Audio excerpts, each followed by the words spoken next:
Halo teman-teman, Assalamualaikum warahmatullahi wabarakatuh. Ketemu lagi pada tutorial kali ini. Pada kesempatan kali ini saya akan membahas beberapa topik ya dari teman-teman subscriber yang pernah bertanya seperti ini ya. Pilih cartridge 810, 811 kosongan atau refill. Biasanya ada yang bingung ya dengan opsi atau pilihan kedua cartridge tersebut ya. Mau yang kosongan atau yang refill. Jadi kita akan bahas satu persatu kondisi seperti apa sih kosongan, kondisi seperti apa sih refill. Refill itu seperti recycle ya teman-teman. Ya, daur ulang. Jadi teman-teman pahami dulu penjelasan tentang kosongan dan tentang cartridge refill. Oke, yang pertama kita bahas terlebih dahulu cartridge kosongan. Cartridge kosongan itu apa sih maksudnya? Jadi cartridge kosongan yaitu cartridge sekali pakai, fisik masih utuh, belum dilubang, cartridge dalam keadaan tinta habis. Jadi sekali pakai ya maksud dari cartridge kosongan. Jadi ada yang beli cartridge baru, dipakai, setelah itu tintanya habis sudah. Enggak diisi ulang tinta lagi, yaitu cartridge kosongan. Ya. Dari sini paham kan cartridge kosongan? Cartridge yang sekali pakai, fisiknya masih utuh, belum dilubang, ya. Cartridge dalam keadaan tinta habis. Jadi tinta di dalam cartridge itu habis. Nah, kita lanjut di bagian cartridge refill. Cartridge refill adalah cartridge sekali pakai, sudah diisi ulang tinta, sudah dimodif infus, sudah dites hasil cetak. Ya, jadi asal mula cartridge refill itu ya cartridge kosongan yang sudah diisi ulang tinta, ya, dan sudah dites cetak dengan hasil bagus. Paham kan dari sini? Cartridge refill itu berasal di cartridge kosongan.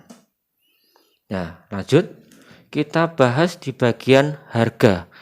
Biasanya harga ini yang menjadikan perbandingan dari pemakai ya teman-teman. Biasanya teman-teman milih, saya milih yang kosongan yang murah. Katakanlah harga kisaran 290.000 sampai 300 ya. Tapi yang refill itu 350 sampai 400.000. Loh, selisihnya banyak, 50 sampai 100.000.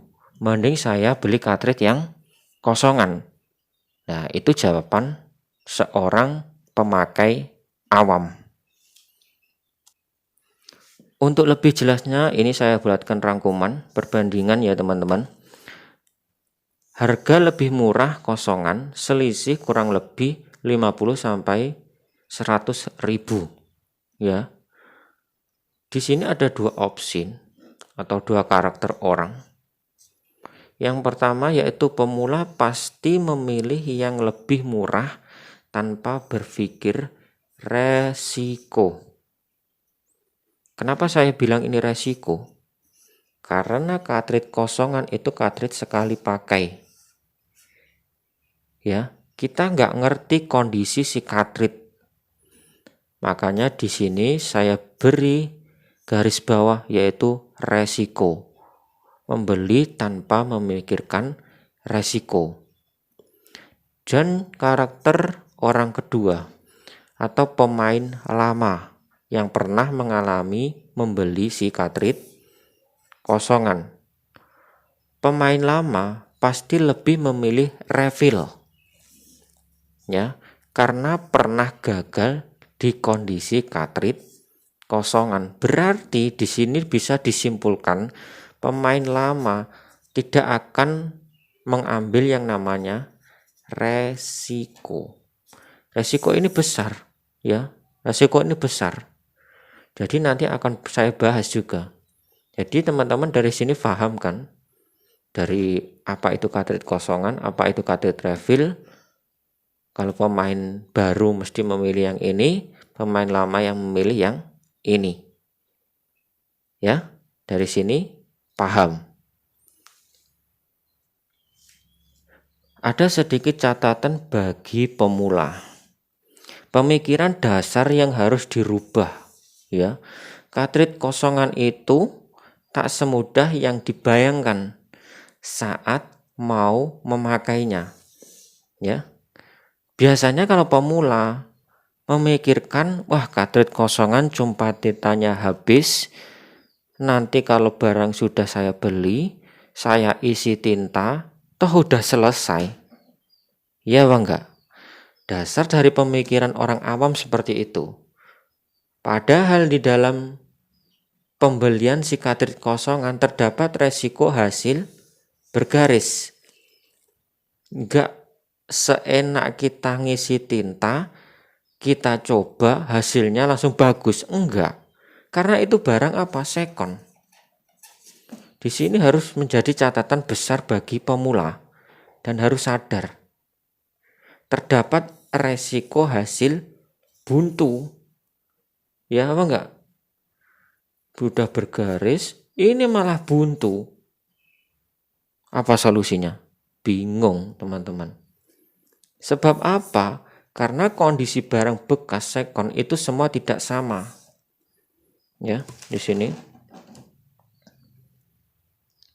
Nah, itu dari pemakaian bulan katakanlah Januari, setelah itu dijualnya di bulan Agustus.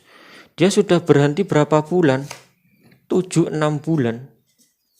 Kadang mengakibatkan si buntu, cartridge ini menjadi buntu. Itulah resiko orang beli kosongan yang harus ditanggung. Makanya orang awam biasanya memilih harga. Nah, harganya murah, saya beli yang kosongan saja. Tapi kalau orang yang pernah mengalami seperti itu dan mendapatkan hasil bergaris, mendapatkan hasil buntu, mending pilih yang refill. Iya enggak? Logik aja. Dan kita tidak tahu berapa lama cartridge itu didiamkan setelah tinta dalam cartridge habis. Yaitu kalau sampai 7-6 bulan, 3-4-5 bulan, ya enggak semudah ngisi tinta hasilnya langsung bagus. Ya. Jadi jangan terbawa harga. Harga memang murah. Karena apa? Karena apa ya? Jadi peraturan cartridge kosongan itu yang penting terdeteksi di printer. Enggak menjamin hasil bagus karena tidak bisa dicoba karena masih disegel stiker dan belum dilubang dan belum diisi tinta. Makanya kita tidak bisa memberikan jaminan hasil bagus. Beda dengan yang refill yang sudah diisi tinta dan yang sudah dicoba hasilnya. Ya. Kenapa selisih harganya tinggi? Nah, ini 50 sampai 100 ribu. Karena resiko yang dialaminya juga tinggi. Ya enggak? Dari harga kosongan 300 ribu bisa menjadi 400 ribu. Resikonya ini yang ditanggung ini tinggi. Pola pikir yang harus dibuka ya seperti itu. Ya, kalau mau cari aman tanpa resiko, beli aja yang refill. Jangan beli yang kosongan. Bila saat refill hasil keadaan garis atau buntu dan tidak berhasil diservis, maka cartridge kosongan pun akan terbuang. Kan hasilnya bergaris. Masa mau dipakai? Enggak kan? Jadi uang yang awal mula kita keluarkan membeli cartridge kosongan dengan harga 290.000 per pasang sampai 300.000. Kalau semuanya buntu dari yang black sama color bermasalah, yang satu buntu, yang satu bergaris, hilang ini uang 300.000. Ya makanya dari itu kenapa refill mahal, karena resikonya seperti ini. Orang yang jualan refill itu resikonya seperti ini. Jadi dari sini teman-teman paham kan? Kenapa selisih harganya tinggi? Dan saya sangat menyarankan ya. Untuk yang nggak ngerti cartridge nggak ngerti karakteristik service printer, mending beli yang refill siap pakai. Oke, sekian dulu ya tutorial kali ini. Bila ada pertanyaan, teman-teman bisa tulis di kolom komentar. Jangan lupa like, subscribe, komen, dan share agar menjadi ilmu yang bermanfaat untuk teman-teman semuanya. Sekian dulu. Wassalamualaikum warahmatullahi wabarakatuh.